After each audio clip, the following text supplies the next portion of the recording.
Hi welcome to Edubbles learning. CUT എക്സാമിന്റെ ആപ്ലിക്കേഷന്റെ date വന്നു അല്ലെ. ജനുവരി 3-ാം തീയതിയായിരുന്നു സ്റ്റാർട്ട് ചെയ്ത്. സാധാരണ കുറച്ച് കഴിഞ്ഞിട്ടാണ് വരാറുള്ളത്, പക്ഷെ ഈ പ്രാവശ്യം നേരത്തെ വന്നു.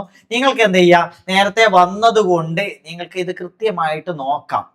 കാരണം 30 ദിവസം അല്ലെ, 30 ദിവസം എന്ന് പറഞ്ഞാൽ അതിന്റെ അടുത്ത് നിങ്ങൾക്ക് സമയമുണ്ട്. അതിനിടയ്ക്ക് പെട്ടെന്ന് കയറിയിട്ട് അപ്ലൈ ഒന്നും ചെയ്യേണ്ട. നിങ്ങൾ ആദ്യം എന്തൊക്കെയാണ്, ഏതൊക്കെ കോഴ്സാണ്, ഏത് യൂണിവേഴ്സിറ്റിയാണ് സെലക്ട് ചെയ്യുന്നത് എന്നതിനെ കുറിച്ച് കൃത്യമായിട്ടുള്ളൊരു പഠനം നടത്താം. കാരണം എന്ന് വെച്ചാൽ എക്സാം എഴുതി കഴിഞ്ഞ് നിങ്ങൾക്ക് ഓരോ യൂണിവേഴ്സിറ്റി അപ്ലൈ ചെയ്യുന്ന സമയത്ത് ആ യൂണിവേഴ്സിറ്റിക്ക് വേണ്ട ക്രൈറ്റീരിയ നിങ്ങൾക്ക് ഇല്ലെങ്കിൽ അവിടെ നിങ്ങൾ പ്രയാസപ്പെടും. നിങ്ങൾ പ്ലസ് ടു കഴിഞ്ഞാൽ നിങ്ങളുടെ ജീവിതത്തിൽ ഒരു ടേണിംഗ് പോയിന്റ് ആണ്. നിങ്ങളുടെ ലൈഫ് ഏത് രീതിയിൽ അല്ലെ, എങ്ങോട്ട് വഴിതിരിക്കണം എന്നുള്ള ഒരു ഡിസിഷൻ എടുക്കാനുള്ള സമയമാണിത്. അതുകൊണ്ട് തന്നെ CUT എക്സാം എഴുതുന്ന സമയത്ത് നിങ്ങൾ ആലോചിച്ച് മാത്രമേ അതൊക്കെ ചെയ്യാവുന്നുള്ളൂ. ഇനി ഞാൻ കൃത്യമായിട്ട് പറഞ്ഞുതരാം. നിങ്ങൾക്ക് 37ഓളം സബ്ജക്റ്റുകൾ, അതായത് 13 ലാംഗ്വേജുകൾ, അതിനു പുറമെ 23 ഡൊമൈൻ സബ്ജക്റ്റുകൾ, അതുപോലെ ഒരു ജനറൽ ആപ്റ്റിറ്റ്യൂഡ് ടെസ്റ്റ്. ഇതിൽ നിന്ന് 5 സബ്ജക്റ്റുകളാണ് നിങ്ങൾക്ക് എഴുതാൻ പറ്റുക. ഈ 5 എണ്ണം ഏത് എഴുതും എന്ന് തീർച്ചയായിട്ടും നിങ്ങൾ ആലോചിക്കണം. മാത്രമല്ല ചില യൂണിവേഴ്സിറ്റിയിൽ ചില കോഴ്സുകൾക്ക് 2-3 സബ്ജക്റ്റുകൾ എഴുതിയാൽ മതി, എന്നാൽ തന്നെ നിങ്ങൾക്ക് അവിടെ അഡ്മിഷൻ ലഭിക്കും. പക്ഷെ അതേ രീതിയിലല്ല മറ്റു യൂണിവേഴ്സിറ്റികൾ. അതുകൊണ്ട് തന്നെ മാക്സിമം 5 എണ്ണം എഴുതാൻ പറ്റുകയാണെങ്കിൽ അത് ഏറ്റവും നല്ലതാണ്. അതുകൊണ്ട് നിങ്ങൾ എന്ത് ചെയ്യേണ്ട, അത് ഒഴിവാക്കേണ്ട. മാത്രമല്ല അതിന്റെ പ്രധാനപ്പെട്ട ഒരു ജനറൽ ആപ്റ്റിറ്റ്യൂഡ് ടെസ്റ്റ്, ചില കോഴ്സുകൾക്ക് ജനറൽ ആപ്റ്റിറ്റ്യൂഡ് ടെസ്റ്റ് ചോദിക്കുന്നില്ല, പക്ഷേ നിങ്ങൾ എഴുതുന്ന ഏറ്റവും നല്ലതായിരിക്കും. ഇനി എന്താണ് ജനറൽ ആപ്റ്റിറ്റ്യൂഡ് ടെസ്റ്റ്? നിങ്ങൾക്കറിയാം, ഡൊമൈൻ സബ്ജക്റ്റുകൾ നിങ്ങൾ സെലക്ട് ചെയ്യുന്ന, നിങ്ങൾ +2 സ്ട്രീമിലാണ്, അതുപോലെ തന്നെ ഡിഗ്രിയിൽ സയൻസുമായി ബന്ധപ്പെട്ട കോഴ്സുകളാണ് സെലക്ട് ചെയ്യുന്നതെങ്കിൽ നിങ്ങൾ +2 പഠിച്ചിട്ടുള്ള സയൻസ് റിലേറ്റഡ് സബ്ജക്റ്റുകൾ സെലക്ട് ചെയ്താൽ മതി. ഇനി നിങ്ങൾ ഹ്യൂമാനിറ്റീസോ അതല്ലെങ്കിൽ മറ്റ് കൊമേഴ്സ് ബാക്ക്ഗ്രൗണ്ടിലേക്കൊക്കെ പോവുകയാണെങ്കിൽ അതുമായി റിലേറ്റഡ് ആയിട്ടുള്ള ഡൊമൈൻ സബ്ജക്റ്റുകൾ സെലക്ട് ചെയ്താൽ മതി. എങ്ങനെയായാലും നിങ്ങൾക്ക് ജനറൽ ആപ്റ്റിറ്റ്യൂഡ് എന്നുള്ള ആ ഒരു പേപ്പർ അത് എഴുതുക എന്നുള്ളത് വളരെ ഇമ്പോർട്ടന്റ് ആണ്. പക്ഷേ മറ്റുള്ള സബ്ജക്റ്റുകൾ പോലെ ചെറിയൊരു സബ്ജക്റ്റ് അല്ല ജനറൽ ആപ്റ്റിറ്റ്യൂഡ് ടെസ്റ്റ്, പക്ഷെ എളുപ്പമാണ് കൃത്യമായിട്ട് പഠിക്കുകയാണെങ്കിൽ. അപ്പൊ എങ്ങനെയാണ് നമ്മൾ ജനറൽ ആപ്റ്റിറ്റ്യൂഡ് ടെസ്റ്റ് CUT എക്സാമിന് എഴുതേണ്ടത്? 2026 CUT എക്സാം എഴുതുന്ന സമയത്ത് ജനറൽ ആപ്റ്റിറ്റ്യൂഡ് ടെസ്റ്റ് നമുക്ക് എളുപ്പമാകണം, വളരെ എളുപ്പത്തിൽ എഴുതാൻ പറ്റണം. കാരണം ചില കോഴ്സുകൾക്ക് നമ്മളെ ടോട്ടൽ മാർക്ക് സ്കോർ പരിഗണിക്കുമ്പോൾ ഈ ജനറൽ ആപ്റ്റിറ്റ്യൂഡ് ടെസ്റ്റിന്റെ മാർക്ക് കൂടി നമ്മൾ കൃത്യമായിട്ട് അവർ അനലൈസ് ചെയ്യും. അതിന്റെ മാർക്ക് കൂടി അവിടെ അതിനെ ഡിപ്പെൻഡ് ചെയ്യും. സോ ഞാൻ എന്ത് ചെയ്യുന്നു, 2026 CUT ജനറൽ ആപ്റ്റിറ്റ്യൂഡ് ടെസ്റ്റ് നമ്മൾ എങ്ങനെയാണ്, അതിന് വേണ്ടിയിട്ടുള്ള ഒരു സ്റ്റഡി പ്ലാൻ ആണ് നിങ്ങൾക്ക് തരുന്നത്. ഞാൻ പ്രീവിയസ് ഇയറിൽ ചോദിച്ച ചോദ്യങ്ങൾ എങ്ങനെയായിരുന്നു എന്നതിനെ കുറിച്ചൊക്കെ പറയാം. ഇതൊരു സീരീസ് ആയിട്ട് നമ്മൾ കൃത്യമായിട്ട് ഇന്ന് മുതൽ ഓരോ ദിവസവും നിങ്ങൾക്ക് ഇതുമായി ബന്ധപ്പെട്ട വീഡിയോസ്, നിങ്ങൾക്ക് എങ്ങനെ പഠിക്കണം, ഏതൊക്കെ ഏരിയകളാണ് തുടങ്ങിയ കാര്യങ്ങളൊക്കെ കൃത്യമായിട്ട് നമ്മൾ തരും. നിങ്ങൾ കൃത്യമായിട്ട് വീഡിയോ കാണുക. നോക്കൂ, ഇത് നമുക്കറിയാം ജനറൽ ആപ്റ്റിറ്റ്യൂഡ് ടെസ്റ്റിൽ GAT ഗേറ്റ് എന്നൊക്കെ പറയാം. ഏതായാലും അതിൽ വരുന്ന ടോപ്പിക്കുകളൊക്കെ നോക്കൂ. ഒന്ന് general knowledge and current affairs, GK എന്ന് പറയും, സ്റ്റാറ്റിക് GK, അതുപോലെ തന്നെ കറന്റ് അഫയേഴ്സ്, അതിന് വലിയ പ്രാധാന്യമുണ്ട്. അതുപോലെ തന്നെ ന്യൂമറിക്കൽ എബിലിറ്റി, അതുപോലെ general mental ability and reasoning, ഈ ഏരിയകൾ. ഇപ്പൊ റീസണിങ്ങും മെന്റൽ എബിലിറ്റി ഒക്കെ ഏകദേശം കണക്റ്റഡ് ആയിട്ടുള്ള ചോദ്യങ്ങൾ തന്നെയാണ് വരുന്നത്. ഈ 4 ഭാഗത്ത് നിന്നാണ് ജനറൽ ആപ്റ്റിറ്റ്യൂഡ് ടെസ്റ്റിന് ചോദ്യങ്ങൾ വരുന്നത്. നമുക്ക് നോക്കാം. ഇപ്പൊ ജനറൽ നോളജ് ആൻഡ് കറന്റ് അഫയേഴ്സിൽ നിങ്ങളോട് ചോദിക്കുന്ന കാര്യങ്ങൾ നോക്കൂ. General knowledge of current affairs നമ്മൾ ഇതാണ് കേട്ടോ. അതായത് ഇവിടെ national and international events, current അഫയേഴ്സിൽ വരുന്ന പ്രധാനപ്പെട്ട ഒരു ഭാഗം നാഷണൽ ആൻഡ് ഇന്റർനാഷണൽ ഇവന്റ്സ്, നമ്മൾ BRICS എന്നൊക്കെ പറയാറില്ലേ. അതുപോലെ തന്നെ വേൾഡ് സമ്മിറ്റുകൾ, അതൊക്കെ വളരെ ഇമ്പോർട്ടന്റ് ആയിട്ട് ചോദിക്കും. പ്രത്യേകിച്ച് ഇന്ത്യ പാർട്ടിസിപ്പേറ്റ് ചെയ്യുന്ന അങ്ങനെയുള്ള സമ്മിറ്റുകളൊക്കെ ജസ്റ്റ് ഒന്ന് നോക്കി വെക്കുക. അതുപോലെ തന്നെ ഗവൺമെന്റിന്റെ സ്കീമുകൾ, പ്രത്യേകിച്ച് വിമൻസ്, അതുപോലെ അങ്ങനെയുള്ള ആളുകളുമായി ബന്ധപ്പെട്ട സ്കീമുകൾ പ്രത്യേകം ചോദിക്കാറുണ്ട്. അതുപോലെ തന്നെ അവാർഡ്സ് ഓരോ വർഷം കൊടുക്കുന്ന പത്മശ്രീ അല്ലെങ്കിൽ ഭാരത് രത്ന, ഇങ്ങനെയുള്ള അവാർഡുകൾ, പിന്നെ സ്പോർട്സ് ഫീൽഡിലുള്ള അവാർഡുകൾ, ഇങ്ങനെയുള്ള അവാർഡുകൾ ചോദിക്കുന്നത്. Indian history, culture and geography, ഇത് സ്റ്റാറ്റിക് GK വരുന്ന Indian history ancient, medieval and modern ഹിസ്റ്ററിയുമായി ബന്ധപ്പെട്ട അതിൽ നിന്നുള്ള പ്രധാനപ്പെട്ട ഭാഗങ്ങൾ. അതുപോലെ കൾച്ചർ കൾച്ചറിൽ നിന്നുള്ള ചോദ്യങ്ങൾ വരാറുണ്ട്. ചിലപ്പോൾ ഡാൻസ് ഫോമുകളൊക്കെ പലപ്പോൾ എല്ലാത്തിലും വരാറുണ്ട്. NDA നടത്തുന്നതിലൊക്കെ കൃത്യമായിട്ട് വരാറുണ്ട്. ജിയോഗ്രഫിയിൽ നിന്ന് വേൾഡ് ജിയോഗ്രഫി, ഇന്ത്യൻ ജിയോഗ്രഫി, ഇതിൽ നിന്നുള്ള പ്രധാനപ്പെട്ട ചോദ്യങ്ങൾ. പിന്നെ ബുക്സ് ആൻഡ് ഓതേഴ്സ് അല്ലെ, പ്രധാനപ്പെട്ട പുസ്തകങ്ങൾ, അതിന്റെ ഓതേഴ്സുമായി ബന്ധപ്പെട്ട ചോദ്യങ്ങൾ വരുന്നുണ്ട്. അതുപോലെ പൊളിറ്റി ആൻഡ് കോൺസ്റ്റിറ്റ്യൂഷൻ. ഇന്ന് കോൺസ്റ്റിറ്റ്യൂഷൻ വളരെ ഇമ്പോർട്ടൻ്റ് ആണ്. കൃത്യമായിട്ട് നമ്മൾ എന്ത് ചെയ്യും, നമ്മുടെ എഡ്യൂബിൾസ് ലേണിംഗിന്റെ കോഴ്സിൽ ഇതൊക്കെ നിങ്ങൾ കൃത്യമായിട്ട് നൽകുന്നുണ്ട്. അപ്പോൾ നമ്മൾ എങ്ങനെയൊക്കെയാണ് ചോദ്യങ്ങൾ വരുന്നതെന്ന് കൃത്യമായിട്ട് മനസ്സിലാക്കാം.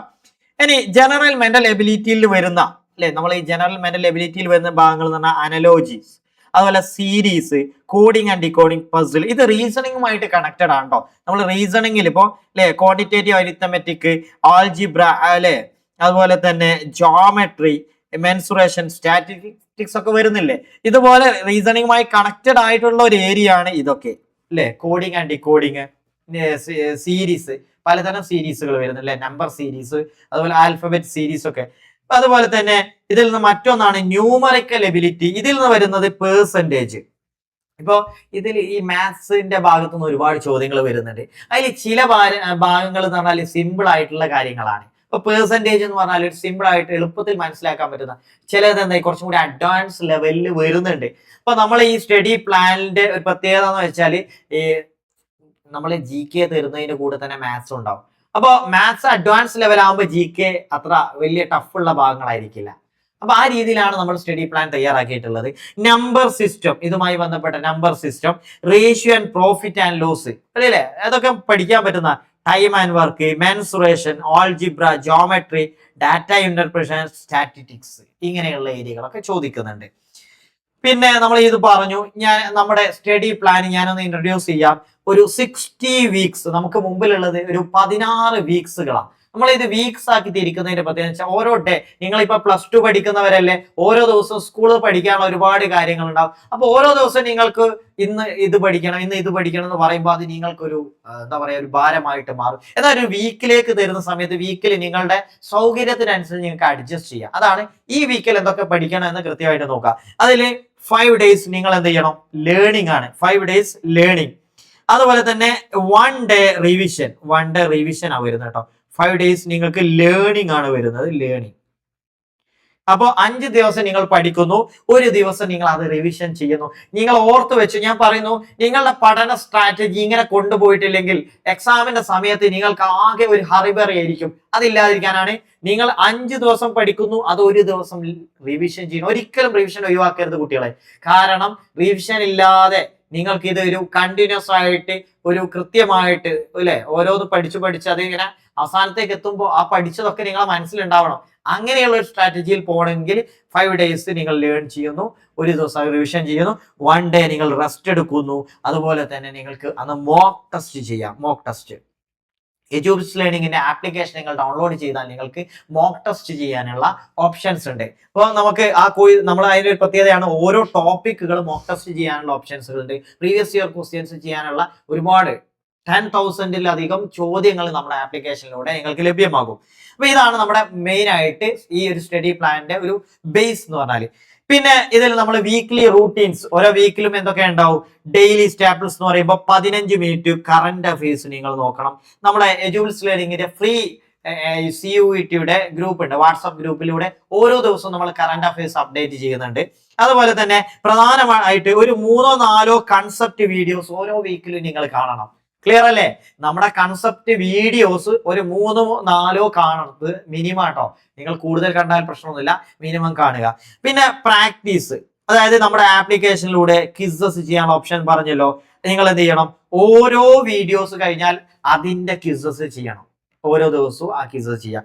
പിന്നെ വീക്കെൻഡിൽ നമ്മൾ എന്ത് ചെയ്യുന്നു, റിവിഷൻ കൊടുക്കുന്നു. അതിന് പുറത്തെ തന്നെ എന്തെങ്കിലും നിങ്ങളിപ്പോ +2 ചെയ്യുന്ന സമയത്ത് ഒരു ദിവസം കുറച്ചധികം സ്കൂളിലൊക്കെ പഠിക്കാനുണ്ടാവും. ഏതെങ്കിലും ഭാഗങ്ങൾക്ക് നിങ്ങൾക്ക് ബാക്കിലായി പോയിട്ടുണ്ടെങ്കിൽ ആ ഭാഗം കൂടി അന്ന് ക്ലിയർ ചെയ്യാം. ക്ലിയർ അല്ലേ? ഈ ഒരു രീതിയിലുള്ള ഒരു സ്റ്റഡി പ്ലാൻ ആണ് നമ്മൾ തയ്യാറാക്കിയിട്ടുള്ളത്. ഇനി നിങ്ങൾക്ക് വീക്ക് 1 എന്തൊക്കെ നോക്കണം. ഓക്കെ, ഇനിയുള്ള ദിവസങ്ങളാണ് കേട്ടോ. എക്സാം വരെയുള്ള കൃത്യമായിട്ടുള്ള വീക്കുകളാണ് നമ്മൾ എന്ത് ചെയ്യുന്നത്, 16 വീക്കുകളായിട്ട് തിരിച്ചിട്ടുള്ളത്. ഫസ്റ്റ് നമ്മൾ നമ്പേഴ്സും അതുപോലെ പൊളിറ്റിക്കുമാണ് ഇമ്പോർട്ടൻസ് കൊടുക്കുന്നത് വീക്ക് 1. ഇപ്പൊ number system, divisibility, SCF and LCM, unit digit, ഇങ്ങനെയുള്ള ഭാഗം. ഇത് 3 മുതലായി ഡിവിസിബിലിറ്റി റൂൾസ് പഠിക്കണം. അതൊക്കെ പഠിച്ചാൽ എളുപ്പത്തിൽ ചെയ്യാൻ പറ്റൂ. പ്രാക്ടീസ് വേണം. ഇത് പ്രാക്ടീസ് ചെയ്താലേ നിങ്ങൾക്ക് എന്ത് ചെയ്യാൻ പറ്റൂ, എക്സാമിന് സ്പീഡായിട്ട് ചെയ്യാൻ പറ്റും. ഇതൊരു എന്താ പറയാ, നിങ്ങൾക്ക് അറിയല്ലോ എത്രയാണ് ഇതിന്റെ ടൈം വരുന്നത്. അപ്പൊ 50 ചോദ്യങ്ങൾ 60 മിനിറ്റിനുള്ളിൽ, 1 മിനിറ്റും കുറഞ്ഞ സമയം മാത്രം ഒരു ക്വസ്റ്റ്യൻ ചെയ്യാനുള്ളൂ. ആ ഒരു സമയത്തിനുള്ളിൽ നമ്മൾ ഒരു ക്വസ്റ്റ്യൻ ചെയ്ത് തീർക്കണം. ഇത് പ്രാക്ടീസിലൂടെയാണ് ഇവിടെ നമുക്ക് സ്പീഡിൽ ചെയ്യാൻ പറ്റുന്നത്. പ്രാക്ടീസ് എന്ന് പറഞ്ഞാൽ എന്താ, സ്ഥിരമായിട്ട് നമ്മൾ ഇത് ചെയ്താൽ ഉറപ്പായിട്ട് നമുക്ക് കിട്ടും. ഒരു ക്വസ്റ്റ്യൻ കണ്ടാൽ ഇതിന്റെ ആൻസർ ഇങ്ങനെ ചെയ്താൽ കിട്ടുമെന്ന് മനസ്സിലാക്കാം. ഇപ്പൊ ഈ നമ്പേഴ്സിൽ പ്രാധാന്യം കൊടുക്കുക. പിന്നെ ആ വീക്കിൽ തന്നെ കോൺസ്റ്റിറ്റ്യൂഷനുമായി ബന്ധപ്പെട്ട കോൺസ്റ്റിറ്റ്യൂഷൻ മേക്കിംഗ്, നിങ്ങളെ കോൺസ്റ്റിറ്റ്യൂഷൻ, ഇന്ത്യൻ കോൺസ്റ്റിറ്റ്യൂഷൻ മേക്ക് ചെയ്തതിന് ഒരുപാട് ഹിസ്റ്ററി ഉണ്ട്. ഒരുപാട് രാജ്യത്തെ കടമെടുത്തതാണ് നമ്മുടെ രാജ്യത്തിന്റെ ഭരണഘടന. അപ്പോൾ ഏതൊക്കെ രാജ്യങ്ങളിലാണ് കടമെടുത്തത്, ആരൊക്കെയാണ് ഈ മേക്കിംഗ് അല്ലെ, കോൺസ്റ്റിറ്റ്യൂഷൻ അസംബ്ലി രൂപീകരിച്ചു, അത് എന്നായിരുന്നു, അതിൽ ആരൊക്കെയാണ് ഡ്രാഫ്റ്റിംഗ് കമ്മിറ്റി മെമ്പേഴ്സ്, ഇങ്ങനെയുള്ള കാര്യങ്ങളൊക്കെ പ്രധാനപ്പെട്ടമായി ചോദിക്കുന്ന കാര്യങ്ങൾ കേട്ടോ. അംബേദ്കർ ആരാണ്, ജവഹർലാൽ നെഹ്റുവിന്റെ പങ്ക് എന്താണ്, അതൊക്കെ നമ്മൾ കൃത്യമായിട്ട് നോക്കുക. പിന്നെ പ്രിയാമ്പിൾ, ഇന്ത്യൻ കോൺസ്റ്റിറ്റ്യൂഷന്റെ പ്രിയാമ്പിൾ ഒരുപാട് ഇമ്പോർട്ടന്റ് ആയ കാര്യങ്ങളുണ്ട്. ചെറിയൊരു ഭാഗമാണെങ്കിലും പ്രിയാമ്പിളിന്റെ മാറ്റം വരുത്തിയ ഭാഗങ്ങളുണ്ട്. എന്താണ് പ്രിയാമ്പിളിന്റെ ബേസ് എന്നൊക്കെ പറയുന്നത്. പിന്നെ ഫണ്ടമെന്റൽ റൈറ്റ്സ്, ഇത് ഇമ്പോർട്ടന്റ് ആട്ടോ. ഫണ്ടമെന്റൽ റൈറ്റ്സ് അല്ലെ, ആർട്ടിക്കിൾ 14 മുതൽ 35 ആണ്, പക്ഷെ 32 വരെയുള്ള ആർട്ടിക്കിൾസ് നിങ്ങൾ എന്ത് ചെയ്യണം, നോക്കണം കേട്ടോ. ആർട്ടിക്കിൾ 14 മുതൽ അല്ലെ. പിന്നെ ഡിവിസിബിലിറ്റി, ഇവിടെ ക്വിസ് ഡിവിലിസ് നമ്മൾ പറഞ്ഞില്ല, ഓരോ വീഡിയോസ് കാണുന്ന അതിന്റെ ക്വിസ് ചെയ്യാം. ഇനി വീക്ക് 2ലേക്ക് പോകുമ്പോൾ നിങ്ങൾക്ക് അവിടെ വരുന്നത് സിംപ്ലിഫിക്കേഷൻ, സ്ക്വയർ, ക്യൂബ്സ്, സേഡ്സ് അല്ലെ, സേഡ്സ് ആൻഡ് ഇൻഡിസിസ്, ഈ ഭാഗങ്ങൾ ഒന്ന് നോക്കി വരിക. സിംപ്ലിഫിക്കേഷൻ, അതുപോലെ square, cube, square and cube നന്നായിട്ട് നോക്കണം. പിന്നെ അവിടെ നമ്മളെ GK വരുന്നതാണ് എന്ത്, പ്രസിഡന്റ്, ഇന്ത്യൻ പ്രസിഡന്റിന്റെ എന്താണ് അവർക്കുള്ള ക്വാളിഫിക്കേഷൻസ്, അതുപോലെ തന്നെ അവരുടെ അധികാരങ്ങൾ, പാർലമെന്റിന്റെ പ്രത്യേകത, പാർലമെന്റിനെ തിരിച്ചില്ലേ, പ്രൈം മിനിസ്റ്റർ, മിനിസ്റ്റേഴ്സ് അല്ലെ, അവരുടെ കൗൺസിൽസിനെ കുറിച്ചൊക്കെ പറയുന്നുണ്ട്. പാർലമെന്റിന്റെ 2 സഭകളുണ്ട്, 2 സഭകൾ, Lok Sabha, Rajya Sabha. Judiciary system, supreme court, high court അല്ലെ, അവിടുത്തെ ജഡ്ജിമാരുടെ യോഗ്യതകൾ, സ്റ്റേറ്റ് ഗവൺമെന്റിനെ കുറിച്ച് നോക്കി വെക്കുക, ഗവർണേഴ്സ്. വീക്ക് 3 വരുമ്പോൾ നിങ്ങൾ അവിടെ ശ്രദ്ധിക്കേണ്ടത്, നിങ്ങൾ പെർസെന്റേജ് എന്നുള്ള ഭാഗം, അതിന്റെ basic and advanced apply, percentage basic നോക്കണം, അഡ്വാൻസ് ആയിട്ടുള്ള പെർസെന്റേജിൽ വരുന്ന ക്വസ്റ്റ്യൻസ്. ആൻഷ്യന്റ് ഹിസ്റ്ററി, ഇനി നമ്മൾ ഹിസ്റ്ററിയിൽ പറഞ്ഞു GK ഇൻഡസ് വാലി, ഹാരപ്പൻ സിവിലൈസേഷന്റെ ഇമ്പോർട്ടന്റ് ഭാഗങ്ങൾ, അതുപോലെ ബുദ്ധിസം അല്ലെ, ജൈനിസം വരുന്ന ഏരിയകള്, മൗര്യ എംപയർ, ആ എംപയറുമായി ബന്ധപ്പെട്ട പ്രധാനപ്പെട്ട കാര്യങ്ങളൊക്കെ. ഇത് കേട്ടോ ഭയങ്കര ഡീപ്പായിട്ടൊന്നും പോകണ്ടടാ, ഒക്കെ നോക്കിയാൽ കിട്ടും. പിന്നെ എന്ത് ചെയ്യാ, നിങ്ങൾ ഇമ്പോർട്ടന്റ് ആർട്ടിക്കിൾസ്, പൊളിറ്റിയിലുള്ള ഇമ്പോർട്ടന്റ് ആർട്ടിക്കിൾ 14 അല്ലെ, സമത്വത്തിനുള്ള അവകാശം, ഈക്വാലിറ്റി, അതുപോലെ തന്നെ ഫ്രീഡം, അങ്ങനെയുള്ള ആർട്ടിക്കിൾ 18, 19, 21A, എഡ്യൂക്കേഷൻ 21A, ഇങ്ങനെ പറയുന്ന ആർട്ടിക്കിൾസ് ഒക്കെ ഒന്ന് നോക്കി വെക്കുക. അതൊക്കെ നമ്മൾ PDF നമ്മുടെ സ്റ്റഡി ഗ്രൂപ്പിലൂടെ നിങ്ങൾക്ക് കിട്ടുന്നതാണ് കേട്ടോ. പിന്നെ കോഡിംഗ് ആൻഡ് ഡിക്കോഡിംഗ്, ഡിക്കോഡിംഗ് ഇതുപോലെ തന്നെ വീക്ക് 4 വരുന്ന കേട്ടോ. നമ്പർ ആൻഡ് ആൽഫബറ്റ് സീരീസ്, ഇവിടെ നമ്മൾ പറഞ്ഞില്ല നമ്മുടെ റീസണിങ് ആൻഡ് മെന്റൽ എബിലിറ്റിയിൽ വരുന്ന സീരീസുകൾ, ആൽഫബറ്റ് സീരീസ്, നമ്പർ സീരീസ് ഉണ്ട്. അതുപോലെ പിന്നെ GK വരുന്നത് മിഡീവൽ ഹിസ്റ്ററിയാണ്. ഡൽഹി സുൽത്താനേറ്റ്, മുഗൾസ്, ഇവരിലെ പ്രധാനപ്പെട്ട കാര്യം, കുതുബുദ്ദീൻ ഐബക്ക് മുതലുള്ള കാര്യങ്ങളാണ് നിങ്ങൾ ഓർക്കേണ്ടത് കേട്ടോ. അതുപോലെ തന്നെ അവിടെ ചൗഹാൻ, അങ്ങനെ പ്രധാനപ്പെട്ട ഇൽതുമിഷ് എന്നൊക്കെ പറയുന്ന ആളുകളില്ലേ, ഡൽഹി സുൽത്താനേറ്റ് ബാൽബൻ, അതുപോലെ മുഗൾ എംപയറിലുള്ള അക്ബർ, ഷാജഹാൻ, ഇവരുടെ അല്ലെ, അങ്ങനെയുള്ള കാര്യങ്ങളാണ് നിങ്ങൾ പ്രധാനമായിട്ടും നോക്കേണ്ടത്. പിന്നെ വീക്ക് 5ലേക്ക് വരുമ്പോ നമ്മൾ 4 വീക്ക് കഴിഞ്ഞിട്ടോ, 4 വീക്ക് കഴിഞ്ഞ 1 മന്ത് കഴിഞ്ഞു, ഒരു ഏരിയ, ഓരോ വീക്കിലും ഒരു റിവിഷൻ ഉണ്ട്. 1 മന്ത് കഴിഞ്ഞാൽ നിങ്ങൾ ഒരു മോഡൽ ടെസ്റ്റ് ചെയ്യണം. ഓക്കെ, 1 മന്ത് കഴിഞ്ഞാൽ എന്ത് ചെയ്യണം, ഒരു മോഡൽ ടെസ്റ്റ് ചെയ്യണം. ഇനി നെക്സ്റ്റ് മന്തിലേക്ക് പോകുന്നു, 5ാമത്തെ ആഴ്ച, അത് മാത്സ് ആൻഡ് ജിയോഗ്രഫിയിലാണ്. ഈ ഒരു മന്തിൽ നമ്മൾ പ്രാധാന്യം കൊടുക്കുന്നത്. ഇവിടെ നോക്കൂ, പ്രോഫിറ്റ് ആൻഡ് ലോസ് മാത്സിൽ, അതുപോലെ ഡിസ്കൗണ്ടുമായി ബന്ധപ്പെട്ട ചോദ്യങ്ങൾ. പിന്നെ മോഡേൺ ഹിസ്റ്ററിയാണ് നോക്കേണ്ടത്. 857 മുതൽ, അതായത് 1ാം സ്വാതന്ത്ര്യ സമരം മുതൽ വരുന്ന ഹിസ്റ്ററിയാണ്. 1947 ഇവിടെ വൈസ്രോയി ഇമ്പോർട്ടന്റ് ആണ് കേട്ടോ, വൈസ്രോയിമാര്. അതുപോലെ തന്നെ പ്രധാനപ്പെട്ട ഒരു ഏരിയ എന്ന് പറഞ്ഞാൽ ഇന്ത്യൻ അല്ലെ ഫ്രീഡം സ്ട്രഗിളിൽ ഒരുപാട് കാര്യങ്ങൾ കടന്നു പോയിട്ടുണ്ട്. ഗാന്ധി അല്ലെ, ഗാന്ധിയുമായി ബന്ധപ്പെട്ട ഗാന്ധിയൻ സമരങ്ങളിലെ ജാലിയൻ വാലാബാഗ്, അതുപോലെ തന്നെ സത്യാഗ്രഹം, ഉപ്പു സത്യാഗ്രഹങ്ങൾ, അഹമ്മദാബാദ് മിൽ സമരങ്ങൾ, പിന്നെ വരുന്ന അല്ലെ ക്വിറ്റ് ഇന്ത്യ എന്നൊക്കെ പറയുന്നില്ലേ, അത് കഴിഞ്ഞ് 47 സ്വാതന്ത്ര്യം കിട്ടുന്ന സമയത്തുള്ള ഒരുപാട് ആളുകളെ കുറിച്ചിട്ട് പഠിക്കാനുണ്ട്. ഓക്കെ, ഇനി വീക്ക് 6ലേക്ക് വരുമ്പോൾ നിങ്ങൾ മാത്സിൽ റേഷ്യോ, പ്രൊപ്പോർഷൻ, പാർട്ട്ണർഷിപ്പ്, മിക്സ്ചേഴ്സ്, ഇതൊക്കെ ഒന്ന് നോക്കി വരിക. ഫിസിക്കൽ ജിയോഗ്രഫി ആണ്, നമ്മൾ ഹിസ്റ്ററി ജിയോഗ്രഫിയിലേക്ക് വരുന്നു. ഇവിടെ എർത്ത്, അറ്റ്മോസ്ഫിയർ, എർത്ത് അല്ലെ, നമ്മൾ ഇന്നർ കോറുകളൊക്കെ പഠിക്കണം കേട്ടോ. എർത്തിന്റെ സൈസ്, എർത്തിന്റെ structure, mantle core, inner core, mantle, crust ഇല്ലേ, അങ്ങനെയുള്ള ഭാഗങ്ങൾ. അതുപോലെ തന്നെ നമ്മുടെ ലാറ്റിറ്റ്യൂഡ്, ലോഞ്ചിറ്റ്യൂഡ്, ഈ ഭാഗങ്ങൾ, ഇതിനെ കുറിച്ചൊക്കെ ടൈം. പിന്നെ അറ്റ്മോസ്ഫിയറിനെ കുറിച്ച്, അറ്റ്മോസ്ഫിയറിന്റെ ലെയേഴ്സ്, അങ്ങനെയുള്ള ഭാഗങ്ങൾ നോക്കി വരാം. പിന്നെ വീക്ക് 7 വരുന്ന സമയത്ത് അനലോജീസ് കേട്ടോ. ഇവിടെ odd one out, direction, sense അല്ലെ, അങ്ങനെയുള്ള ക്വസ്റ്റ്യൻസ് ഇല്ലേ. അവിടെ മെന്റൽ എബിലിറ്റി, റീസണിങ് ഇമ്പോർട്ടൻസ് ആണ്. പിന്നെ ഇന്ത്യൻ ജിയോഗ്രഫിയിലാണ്, നമ്മളെ വേൾഡ് ജിയോഗ്രഫിയിൽ നിന്ന് ജസ്റ്റ് ഇന്ത്യൻ ജിയോഗ്രഫി നോക്കുക. ഇന്ത്യൻ ജിയോഗ്രഫിയിൽ റിവേഴ്സ്, ഹിമാലയൻ റിവേഴ്സ്, അതുപോലെ തന്നെ ഉപദ്വീപീയ നദികൾ, അല്ലെ, ഉപദ്വീപീയ നദികൾ നോക്കുക കേട്ടോ.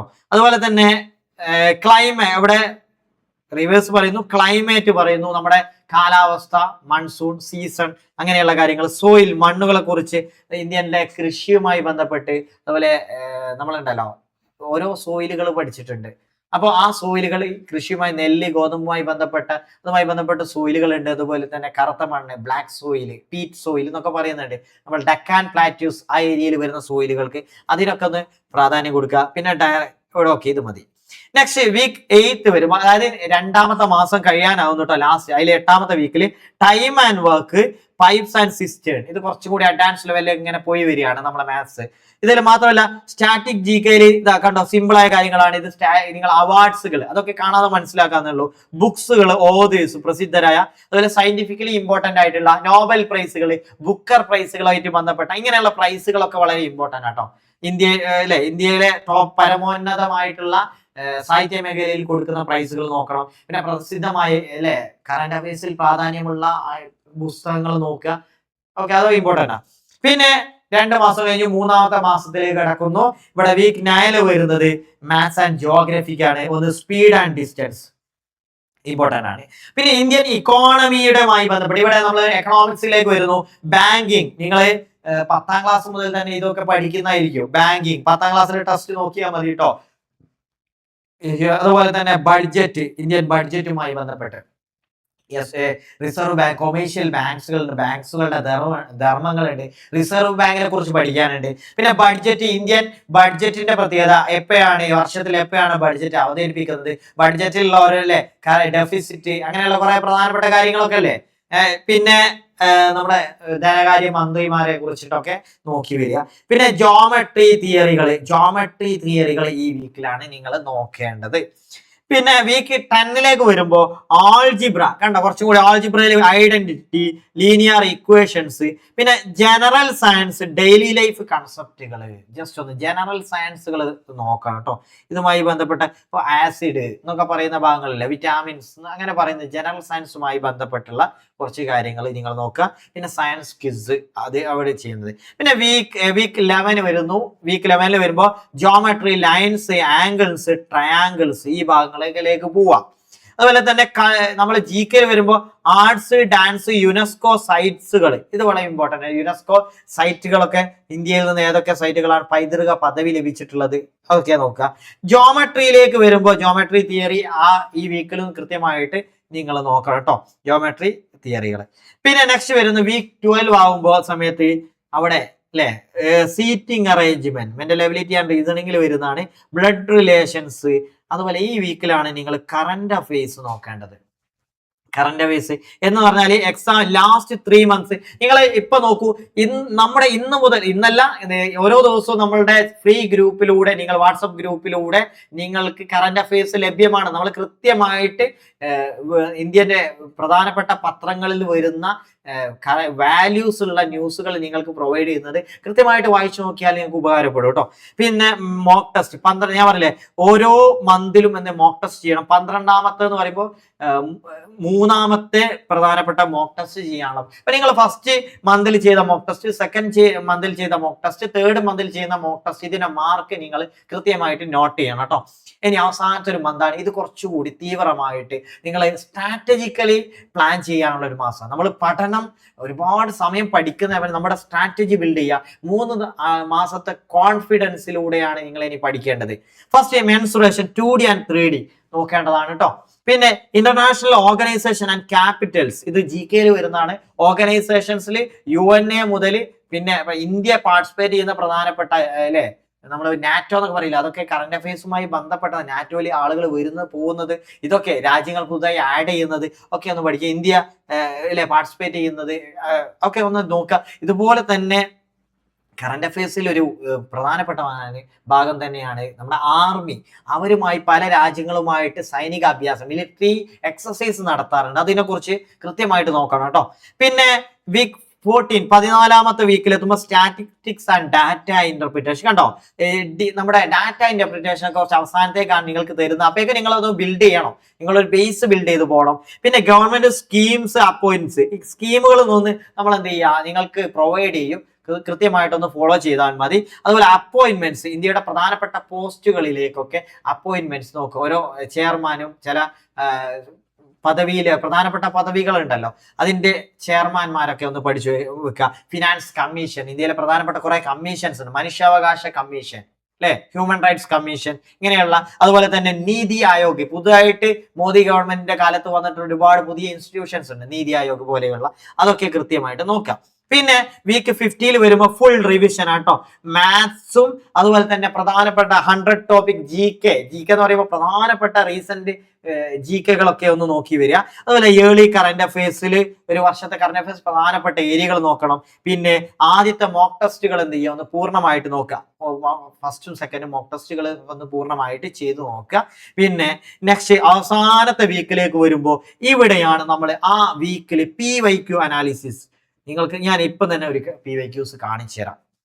അപ്പൊ ഇത് എങ്ങനെയാണ് ജനറൽ ടെസ്റ്റ് വരുന്നത് മനസ്സിലായി. PYQ അനാലിസിസ്, എക്സാം സിമുലേഷനുമായി ബന്ധപ്പെട്ട എക്സാം സ്ട്രാറ്റജികൾ, അതൊക്കെ നമ്മൾ വീണ്ടും ഓരോ വീഡിയോയിലൂടെ നിങ്ങൾക്ക് പറഞ്ഞുതരും. ഞാൻ ജസ്റ്റ് ഒന്ന് കാണിച്ചു തരാം. ഇപ്പൊ ജനറൽ ടെസ്റ്റിൽ കഴിഞ്ഞ മുമ്പത്തെ ഒരു വർഷം ചോദിച്ച ഒരു ജനറൽ ടെസ്റ്റിൽ ആ ചോദ്യങ്ങൾ നോക്കൂ, ഒന്ന് അനലൈസ് ചെയ്യുക. ഫസ്റ്റത്തെ ചോദ്യം നോക്കൂ. ഫസ്റ്റത്തെ ചോദ്യം ഞാനൊന്ന് ഇത് നോക്കുന്ന ആക്കണ്ടോ. ഫസ്റ്റ് നോക്കൂ, ഈ a man can do 50% of job. കണ്ടോ അല്ലെ, ടൈം ആൻഡ് വർക്ക് ആൻഡ് ടൈമിൽ വരുന്നതാണ് ഈ ഒരു ഭാഗം. ഇതാണ് കണ്ടല്ലേ ജനറൽ ആപ്റ്റിറ്റ്യൂഡിൽ വന്ന ചോദ്യങ്ങൾ. അടുത്ത നോക്കൂ, മിക്സ്ചർ അല്ലെ, മിക്സ്ചറുമായി ബന്ധപ്പെട്ട ഒരു ഏരിയ ആണ് എന്ത്, ഇത് രണ്ടാമത്തെ ക്വസ്റ്റ്യൻ വരുന്നത്. മൂന്നാമത് നോക്കൂ അല്ലെ ഈക്വൽ ടു ട്രയാങ്കിളുമായി ബന്ധപ്പെട്ടുള്ള ചോദ്യങ്ങൾ വന്നു. നാലാമത്തെ നോക്കൂ, ഇവിടെ last fine that invested by, ഇവിടെ പ്രോഫിറ്റ് ആൻഡ് ലോസ് അല്ലെ, പ്രോഫിറ്റ് ആൻഡ് ലോസ് ആണോ നോ, ഇൻട്രസ്റ്റുമായി ബന്ധപ്പെട്ട ഇൻട്രസ്റ്റുമായി ബന്ധപ്പെട്ട ഒരു ഏരിയ ആണ് ചോദിച്ചിട്ടുള്ളത്. അടുത്ത നോക്കൂ,